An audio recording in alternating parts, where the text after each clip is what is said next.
Hi, everyone. I am the widow who is from your future because I'm actually 10 years out. And there's a lot of misinformation that you're given, especially if you're a new widow and you don't know how to deal with anything and everybody's abandoning you. And, the doctors just want to give you drugs to calm you down and to help you feel better. But they don't really do anything for you other than they're messing up your immune system, because grief brings a lot of emotions. It's not just a thought, it's an actual feeling, a feeling that really manifests itself in your body. But it also brings a lot of symptoms like the insomnia, obviously the sadness, the loneliness, the anxiety, the guilt sometimes, even regret, sometimes. And it manifests differently for all of us, but there's so much information that no one's giving you. So I'm on the other side and I know exactly what you're going through.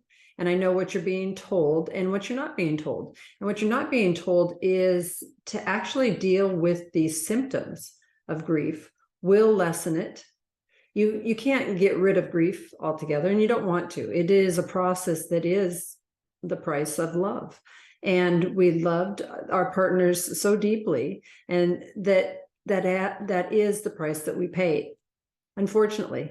But we can lessen these symptoms that are really taking over our lives and making you sick in most cases, because once it shuts off your immune system, then all that you can do is get sick. They shut off immune systems by when people are having transplants, by increasing their cortisol. When you're under stress, the stress of grief, the stress of all of the sadness and everything that's going on when you've been widowed, it increases your cortisol, just like they do to these transplant patients that are trying to get, a new liver, a new heart. They have to cut off and kill their immune system so that they don't get infections. And they do that by giving them a lot of cortisol. So we're doing it to ourselves, not on purpose, but we're doing it to ourselves by that thought, creating and flooding that, the stress in our body and creating all that cortisol running through us.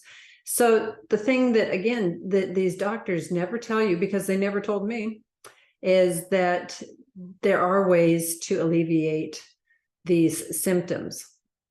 And once we alleviate the symptoms, the grief will lessen and you'll be able to move forward with your life. You will never forget your husband, your loved one. It's just really a matter of making it easier for you to get on with your life, to get going forward with your life, because you have no choice. What is your choice? We can't go back as much as we want to, as much as we want them back. That's not happening.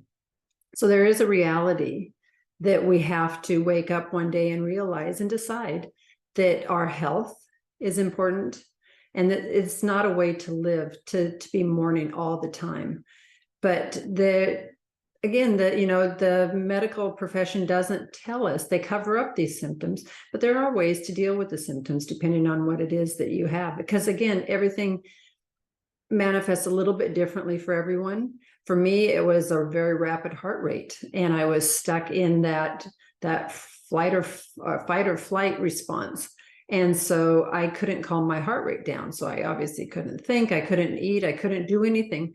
But the doctors just wanted to give me pills and to cover it up. Where in reality, once I was able to finish processing what happened in my mind, because it is that thought that creates that reaction in our body. It's that mind-body connection that I know you've all heard of, that once we get that, break that loop of just being in that fear pattern all the time, that we're able to calm down our minds and calm down our bodies. And we can actually start to move forward, start to process the grief. Because, a lot of people will get stuck in grief. And unfortunately, they usually always become ill, because our bodies can't be fighting, and the immune system will shut off if you stay in this grief pattern too long. So, I hope that helps a little bit, but just to know that there is help, there is hope. And it really is a matter of dealing with these symptoms that will help lessen the grief. So until we meet again, wishing you all the best.